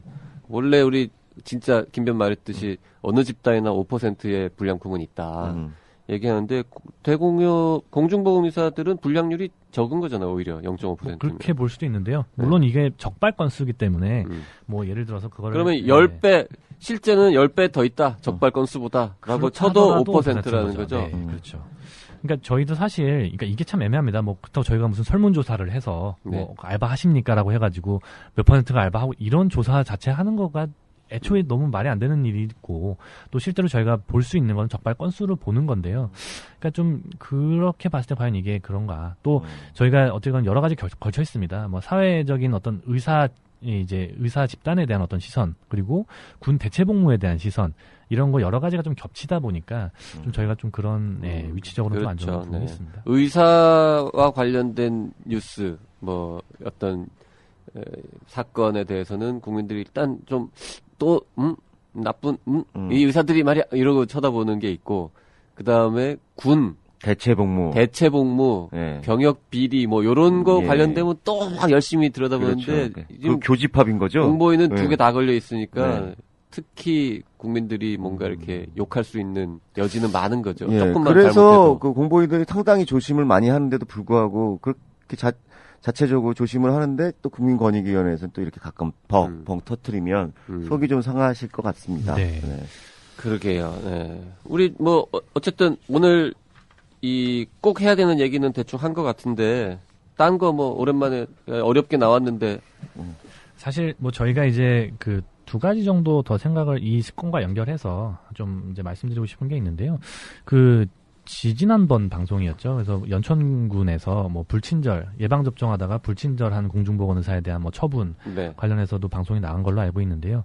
그러니까 이제 그런 측면이 있습니다. 또 공중보건의사 선생님들 입장에서 어떤 그런 예방 접종이 과다해서 그것 때문에 이제 좀 뭐라 해야 되나요? 불필요한 어떤 민원 사례들이 발생을 하고 그것 때문에 어떻게 보면 책임 전가를 당하고 있는 케이스들이 사실 이번 건이 이제 그 선생님이 항의를 하셨으니까 좀 이제 이슈화가 됐지 그 전에도 사실 없던 건 아닙니다. 네. 이제 보통 이제 뭐 당사자와 뭐 이제 사과를 하거나 아니면 뭐 그런 원만하게 해결되는 경우들이 이제 뭐 꽤 많이 있었고요. 또 지금 이번 건 같은 경우 무리해서 행정 처분이 나갔다 보니까 좀 더 이슈화가 된 경향이 있습니다. 그래서 뭐 저희 공중보건의사 협의회에서도 뭐 의사협회와 좀 이제 여러 가지 뭐 관련된 이제 공조를 좀 해서 뭐 좀 그쪽 이제 해당 시군구에 또 항의도 했었고요.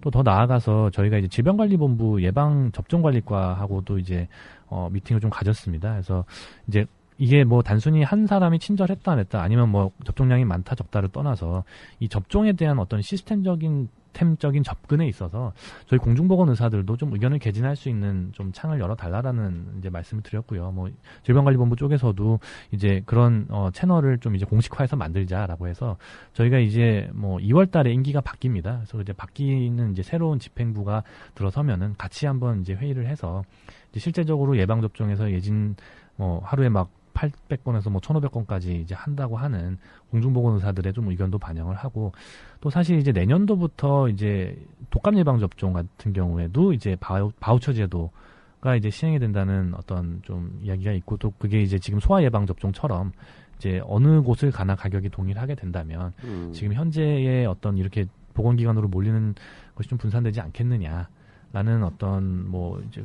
의견도 이제 질병관리본부 쪽에서 주셨고 또 저희도 어쨌거나 뭐 이 예방 접종 양뿐만 아니라 이제 좀 가끔 이제 안전에 위험이 될 수 있는 출장 예방 접종도 이제 발생을 하거든요. 네. 그래서 이제 그런 측면에서 좀 어떤 식으로 이제 공중보건 의사들이 의견을 좀 개진을 하고 또 이제 그 과정에서 결국에는 환자 안전이잖아요. 접종을 뭐 예를 들면 시장 통해서 접종을 이제 하는 이제 사례들도 있다 보니까 이제 그런 경우는 막아야 되지 않겠느냐. 그래서 이제 질병관리본부하고 그런 출장 예방 접종 관련된 뭐 이제 좀 작업들을 좀 진행을 할 예정이고요. 또 두 번째 내용은 저희가 사실 뭐 제도를 좀 현실적으로 지역사회도 도움이 되고 또 이제 의료계도 도움이 되는 방향으로 좀 개선해 보고자 뭐 이렇게 저희가 이제 뭐 공중보건의사 제도 개선 TF라는 거를 이제 지난 뭐 5월 달부터 시작해서 운영을 해오고 있습니다. 뭐 그 TF는 뭐 누구누구가 참여. 그래서 저희가 정확하게 명칭을 말씀드리면은 공중보건의사 제도 개선 TF 준비위원회고요. 네. TF라고 하면 사실 여러 이제 그 이해 당사자들이 좀 참여를 해야 되다 보니까 공무원들도 좀 들어오고. 해야 네, 될 것 그렇죠. 같은데. 그래서 우선적으로는 저희 공보위 내부적으로 좀 관심 있는 선생님들을 좀 이제 소집을 해서 저희가 이제 뭐 사회 각계각층에 좀 자문들을 많이 다녔었고요. 네. 그러다 보니까 저희가 뭐 1차적으로 얻어낸 성과라고 한다면 저희가 이제 의사협회 의료정책연구소하고 아마 공동 이제 연구를 진행할 수 있을 것 같습니다. 그래서 저희가 이 공보위 제도의 문제가 뭐 단순히 뭐 알바 리베이트 이런 부분을 떠나서 지방 이제 지역에 있어서의 그 의사 인력 공급과 굉장히 많은 이제 연관성이 있고 또 특히 지금 최근에 이제 보건소장의 의사 임용과 관련된 문제들, 아까 말씀하셨던 그 보건의료원 관련된 의사 채용에 관한 부분들이 공중보건의사 제도로서 좀 풀 수 있는 부분이 많이 있습니다. 뭐 1차적으로 생각해서 뭐 공보위를 많이 배치해서 지역의 인력난을 해소하자, 사실 그건 조금 근시안적인 시각인 것 같고요. 공중보건의사들이 앞으로 지역보건 전문가로서 정착할 수 있는 어떤 제도로서 좀 활용이 됐으면 좋겠다라는 게 이제 첫 번째 내용이고요. 두 번째로는 저희가 이제 공중보건의사 숫자가 감소를 하지만 뭐 한 10년 사이에 다시 늘게 되어 있습니다. 그러니까 공중보건의사가 줄게 되면 그 자리에 분명히 이제 뭐 공급이 더 들어갈 수가 있는 부분이고 일반 의사 선생님들의 채용 어떤 가능성이 높아집니다. 저희가 지금 뭐, 네.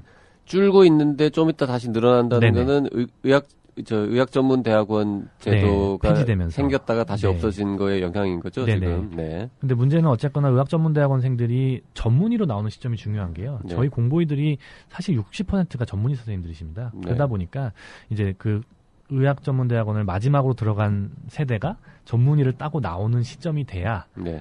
이제 그 최저점을 지나가게 되는 거죠. 그렇죠. 네. 그러니까 그게 이제 뭐 한 10년이라고 보는 거고요.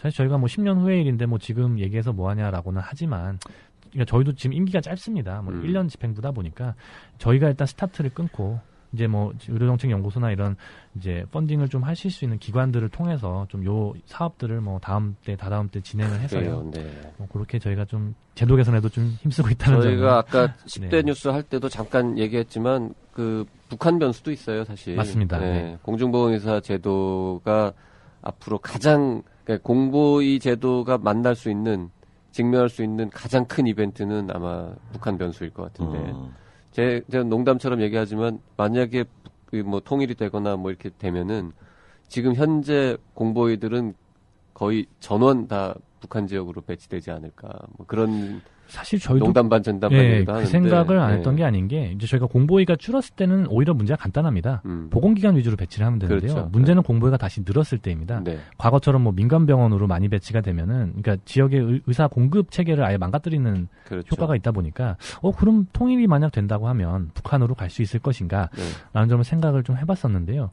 뭐 사실 최근에 의료계에서 뭐 통일 관련된 이제 뭐 의학 이제 학회도 네, 이제 많이 발족을 생겼죠. 하고 네. 그다음 저도 좀 그쪽 분야에 관심이 있어서 좀 이것저것 알아보다 보니까 결국에 저희도 지금 겪는 문제가 공중보건의사 선생님들이 지역에 융화되기가 정말 어렵습니다. 왜냐하면 3년밖에 안 있고 네. 또 지방자치단체, 그러니까 지방자치제도가 지금 운영이 되고 있다 보니까 어떤 중앙과 지방과 어떻게 보면 좀 괴리라는 부분 측면에서 적응하기 좀 어려운 측면이 있고 또 북한에 지금 의사 면허를 가지고 계신 숫자가 상당히 많기 때문에 그러니까 뭐 저희가 단순히 뭐 공보위가 북한에 안 갔으면 좋겠다 뭐 그런 차원이 전혀 아니고요. 네. 아무래도 북한 지역에서 그 지역 의료를 더 잘 담당하려면 사실 북한에서 의료 면허를 이미 갖고 계신 분들을 어떻게 보면 잘 운용할 수 있어야 제도가 더 잘 정착이 되고 또 그게 어느 정도 이제 진행이 되고 남북 간에 어떻게 보면 좀 격차가 줄어들었을 때에 가는 게 맞지 않을까라는 생각도 있고요.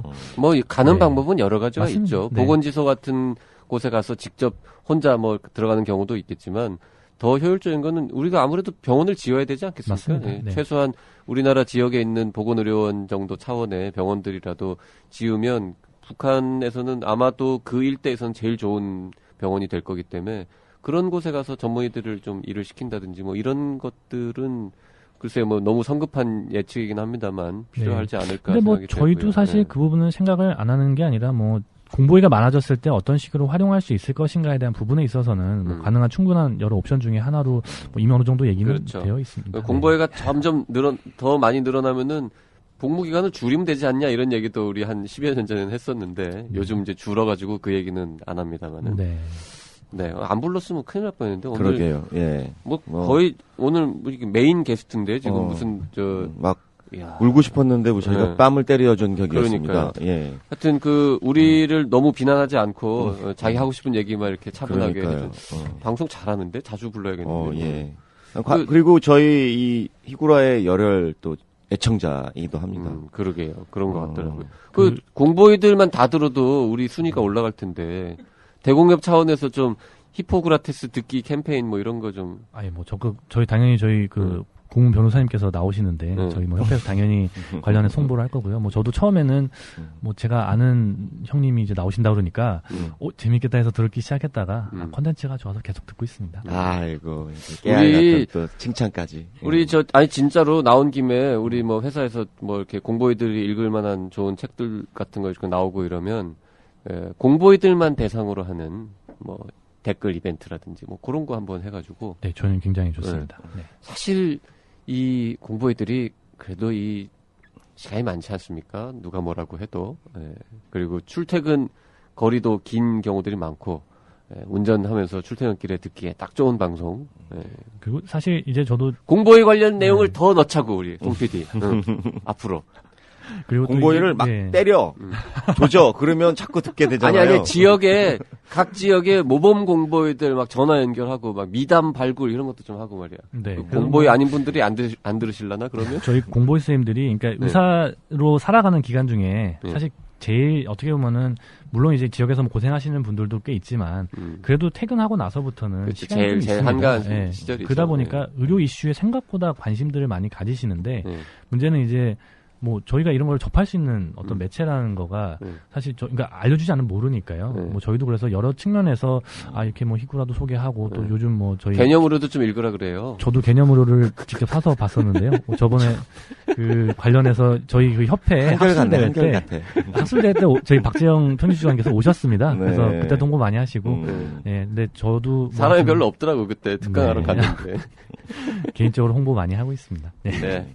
감사합니다. 오늘 네. 대한공중보건의사협의회 김영인 회장과 함께 긴 시간 아주 뭐 여러 가지 이야기 나눴습니다. 앞으로도 저희도 공보의 문제에 대해서 더 많이 관심 갖도록 하겠습니다. 고맙습니다. 예, 감사합니다. 딱딱하고 골치 아픈 주제임에도 추리소설을 읽듯 재미있다. 중앙일보. 박근혜 대통령에게 당장 개념 의료를 정독할 것을 권한다. 프레시안. 의사와 병원에 대한 불신을 조장하는 책들 속에서 이슈를 판단하는 눈을 키워주는 반가운 책. 조선일보. 우리나라 보건의료의 현주소를 보여주는데 적절할 뿐더러 부족함이 없다. 오마이뉴스. 교양 시민을 위한 개념 있는 의료 이야기. 더 건강한 대한민국을 위해 우리 모두가 알아야 할 불편한 진실. 정치 사회 분야 베스트셀러 개념 의료. 온라인 오프라인 서점에서 절찬 판매 중. 자, 오늘 히포크라테스는 여기까지입니다. 힘드네요. 길게 방송해서. 네. 히구라 청취 소감은 페이스북 청년의사 라디오, 팟빵, 아이튠즈 댓글이나 이메일 radio@doc.co.kr로 보내주시면 됩니다. 1666-1895로 제보나 의견 주시면 적극 반영하겠습니다. 예. 2015년 1월 2일 방송은요, 또, 신정 연휴라, 안 들으실 것 같아서. 예, 편성을 저희가. 하지 않았습니다. 네. 그래서 이것이 우리 2014년 마지막 방송이고요. 그동안 1년 동안 또, 저희와 함께 해주셨던 애청자 여러분께 감사의 말씀을 드립니다. 지금까지 PD 송수연, 작가 김은영이었습니다. 히포크라테스 2014년 12월 26일자 2014년 마지막 방송 여기서 줄이도록 하겠습니다. 고맙습니다. 감사합니다.